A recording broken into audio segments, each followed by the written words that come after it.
When you stand in the heart of Monument Valley, the air feels different. It's thick with the scent of ancient juniper, the heat of 1,000 summers, and the echoes of a people who have outlasted empires. In the late 1930s, this wasn't just a movie set for John Wayne. It was a spiritual home. But to understand the man, you must look past the shadow he cast on the red rocks. You must look at the people who stood in that shadow. The Navajo. For decades, the story of John Wayne and the indigenous tribes of America has been painted with a broad, often controversial brush. Yet, if you speak to the elders near Kayenta, they don't tell stories of a movie star. They tell stories of Niige, the man who protects. Their bond wasn't forged in a studio office in Burbank. It was forged in the freezing winters and the starving summers of the Great Depression, where a man's word was the only currency that mattered. It was 1938 when John Ford first brought Wayne to this sacred land for Stagecoach. At the time, the Navajo Nation was suffering. The government had forgotten them, and the land was unforgiving. While the production crew saw the mesas as beautiful backdrops, Wayne saw them as a sanctuary for a struggling nation. He didn't just walk past the extras who played his enemies on screen. He sat with them. He learned their names. He shared his tobacco and listened to their stories of survival. He realized that while he was playing a hero for a paycheck, these men and women were heroes of a reality he could barely fathom. This realization changed him. It moved him from being a mere actor to becoming a silent benefactor, a man who would eventually be adopted into the very tribe Hollywood often asked him to conquer. This was the beginning of a secret history, a brotherhood of blood and red dust that would span 40 years of cinematic legend. Wayne's fascination with the Navajo wasn't built on curiosity, but on a shared philosophy of rugged individualism and unwavering loyalty. He saw in them the same true grit he spent his life trying to portray. During those early shoots, he noticed that many of the Navajo men hired as extras were being paid far less than their white counterparts. Without making a scene, Wayne went to the production office and demanded that every Navajo on his set receive the same wage as any other actor. "If they're riding with me, they're earning with me," he famously told the stunt accountants. It was the first of many quiet rebellions against the status quo. He didn't want the credit. He didn't want the headlines. He just wanted the scales to be balanced. For Wayne, the frontier wasn't a place of conquest, but a place where every man proved his worth by the sweat of his brow and the kindness of his heart. The winter of 1947 remains etched in the collective memory of the Navajo people as a time of darkness and death. A freak series of blizzards had buried Monument Valley under 6 feet of snow. The dirt roads were gone. The sheep, the very lifeblood of the tribe, were freezing where they stood. Thousands of families were trapped in their hogans, cut off from food, heat, and medicine. The world outside barely noticed, but John Wayne, sitting in his home in California, couldn't forget the faces of the friends he had made in the desert. He didn't wait for the Red Cross to mobilize. He didn't wait for a government decree. He knew that in that thin mountain air, every hour was a matter of life or death. He reached into his own pockets and began a one-man rescue mission that would become the stuff of legend among the people of the valley. Wayne contacted a group of independent pilots and used his star power to persuade local officials to release emergency supplies. He stayed on the phone for 48 hours straight, coordinating a massive aerial supply drop.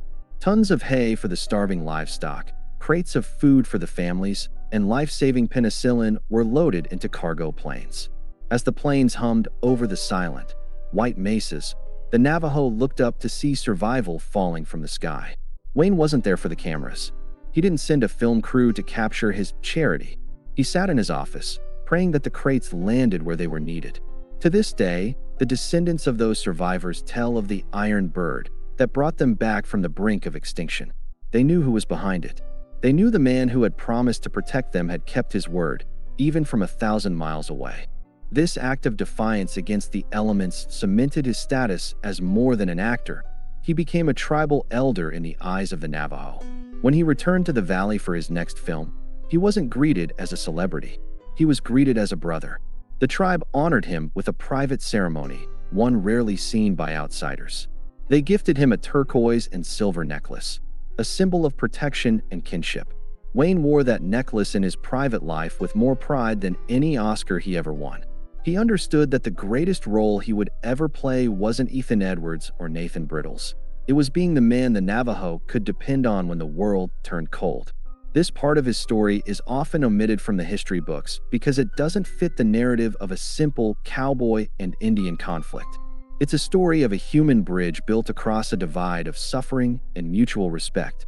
As the years rolled on and the Duke's health began its slow decline, his trips to Monument Valley became more than just work. They were pilgrimages. He would often disappear from the set for hours, not to his trailer, but to the hogans of his Navajo friends. He would sit on the ground, drinking coffee that was more grit than bean, talking about the weather, the horses, and the changing world. He found a peace in the desert that Hollywood's bright lights could never provide. He saw the struggle of the Navajo to maintain their culture in a modernizing America, and he used his influence to protect their lands from being exploited by developers. This land belongs to the spirits and the people who guard them. He once told a group of investors who wanted to build a tourist trap near the famous Mittens. Because of Wayne's standing, they backed off. He was the valley's unofficial guardian, a man whose presence alone was enough to keep the predators at bay. In his final years, during the filming of The Searchers, the bond reached its peak. The Navajo extras on set protected him as much as he protected them. They saw his fatigue, they saw the weight of the years on his shoulders, and they treated him with a quiet reverence. When he finally rode away from the valley for the last time, it is said that many of the elders stood on the ridges in silence, watching his dust trail disappear into the horizon. They weren't saying goodbye to a movie star. They were saying goodbye to a piece of their own history.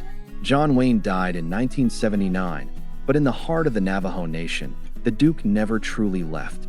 His name is still whispered in the storytelling circles, a reminder that honor knows no borders and that a man is measured not by the enemies he kills on screen, but by the friends he saves in the dark of night. Today, as tourists from all over the world flock to Monument Valley to take pictures of the John Wayne Point, most of them miss the real story. They see the postcard version of the West. But if you look closely at the silver work of the local artisans or listen to the songs of the grandfathers, you'll find the Duke. He is woven into the history of the land, a man who traded the glamour of Hollywood for the respect of a warrior nation. He proved that even in a world of make-believe, you can find a truth that is worth fighting for. His legacy with the Navajo is a testament to the power of human connection, a story of two different worlds that found a common language in the red dust of the American frontier. The search for the man behind the legend always leads back to this valley, where the Duke remains, forever a brother to the wind and the people of the mesas.